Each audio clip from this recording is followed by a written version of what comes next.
여러분 안녕하십니까? 11월 19일 화요일 KTV 뉴스 시작합니다. 윤석열 대통령이 브라질에서 열리는 G20 정상회의에 참석해 아프리칸 식량난 해소를 위해 $10,000,000를 올해 안에 지원하겠다고 밝혔습니다. 글로벌 기아빈곤 퇴치연합 창설 회원국 참여도 선언했습니다.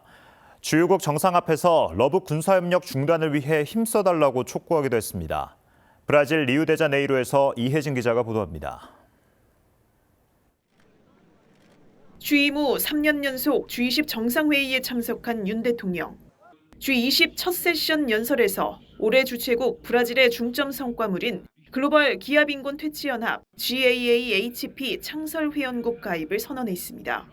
이와 함께 GAA-HP 연합 가입을 계기로 아프리카 식량난 해소를 위해 $10,000,000 규모 인도적 지원을 올해 안에 실시하겠다고 밝혔습니다. UN 세계 식량 계획을 통한 식량 원조 규모도 내년에는 15만 톤까지 확대하기로 했습니다. 대한민국은 오늘 이 연합의 창설 회원국으로 참여합니다. 가난과 배고픔에서 벗어나 주요 경제국으로 성장한 우리 경험을 바탕으로 G20의 기아와 빈곤 극복 노력에 적극 동참하겠습니다. 러시아 외교장관에 이어 10번째로 발언한 윤 대통령은 각국 정상들 앞에서 러북 군사협력의 즉각 중단도 촉구했습니다.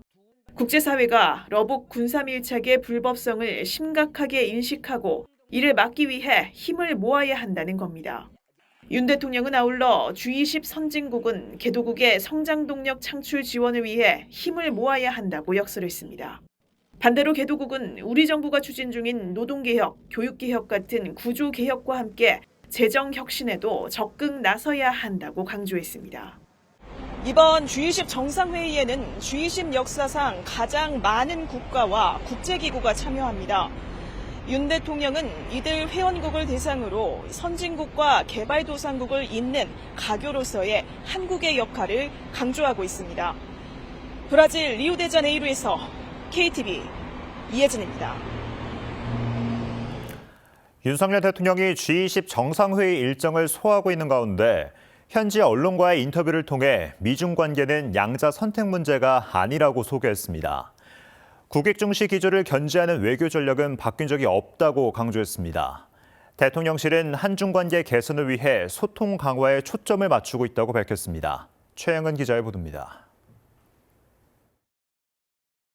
트럼프 행정부 출범을 앞두고 미중 관계 등 우리 외교 전략에 대해 윤석열 대통령이 입을 열었습니다. 브라질 현지 언론과의 인터뷰를 통해 우리나라에 있어 미국과 중국은 둘 중 하나를 선택할 문제가 아니라고 말했습니다. 미중 관계가 국제사회 평화와 번영에 기여하는 방향으로 발전하길 바란다며 우리나라는 양국과 긴밀히 협력하겠다는 뜻을 밝힌 겁니다. 대통령실은 이에 대해 국익 중시의 우리 외교 전략은 지금껏 바뀐 적이 없다고 강조했습니다. 국익 중시 외교는 우리 안보와 경제 이익 모두를 확보하는 건데 사안에 따라 미국과 가장 깊이 논의하기도 하며 중국과 할 수 있는 관계 발전을 위해 노력해왔다는 설명입니다. 그러면서 트럼프 행정부 출범과 한중 정상회담 등을 계기로 이른바 이념 외교에서 실리 외교로 노선을 바꿨다는 해석은 맞지 않는다고 덧붙였습니다. 대통령실은 한중 관계 강화를 위해 고위급 소통을 강화한다는 계획입니다. 대통령실 관계자는 그러면서도 한미동맹이 기본축이란 점을 거듭 언급했습니다. 미국 정부가 우크라이나에서 러시아 본토를 타격할 수 있도록 장거리 미사일 사용을 허가한 결정도 우리 정부에 사전 통보했다고 말했습니다. 앞서 미국은 북한의 러시아 파병에 대한 대응 차원 등에서 장거리 미사일 에이테킴스 사용을 허가한 바 있습니다. 또 우크라이나 무기 지원 문제에 대해선 구체적 토의를 시작하지 않았다며 나토와 미국 정부가 논의하고 있다고 이 관계자는 설명했습니다. KTV 최영은입니다. 한덕수 국무총리가 내년도 공시가격을 올해와 동일한 수준으로 동결하고 현실화 계획을 폐지하기 위한 관련법 개정을 추진하고 있다고 밝혔습니다. 또 G20과 APEC 정상회의에서 합의된 내용을 신속하게 추진해 대한민국의 책임 외교 위상을 확실히 다지겠다고 강조했습니다. 국무회의 소식 신국진 기자의 보도입니다. 국무회의를 주재한 한덕수 국무총리가 내년도 부동산 공시가격 현실화율을 2020년과 동일한 수준으로 2년 연속 동결한다고 밝혔습니다. 한 총리는 부동산 공시가격은 각종 조세와 부담금, 건강보험료 등의 부과 기준이기 때문에 매우 공정하고 객관적으로 산정돼야 한다며 동결 이유를 설명했습니다. 그러면서 지난 몇 년간 부동산 정책 실패로 집값이 오르자 이를 징벌적 과세로 수습하려고 한 노력이 있었다며 인위적으로 상승시키는 공시가격 현실화 계획 시행으로 국민 고통만 가중시켰다고 지적했습니다. 한 총리는 이어 현실화 계획을 폐지하기 위해 부동산 가격 공시법 개정도 추진 중이라고 밝히고 국토부 중심으로 합리적인 방향으로 노력해줄 것을 당부했습니다.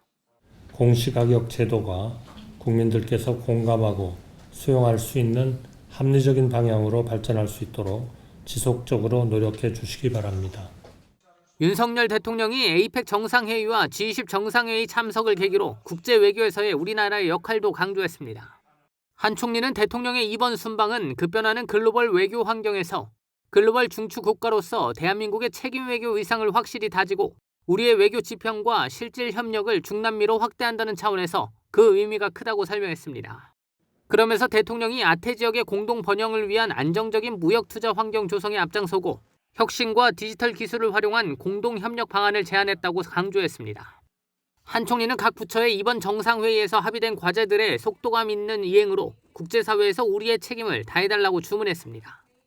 글로벌 중추국가로서 대한민국의 책임 외교 위상을 확실히 다지고 우리의 외교 지평과 실질 협력을 중남미로 확대한다는 차원에서 그 의미가 큽니다.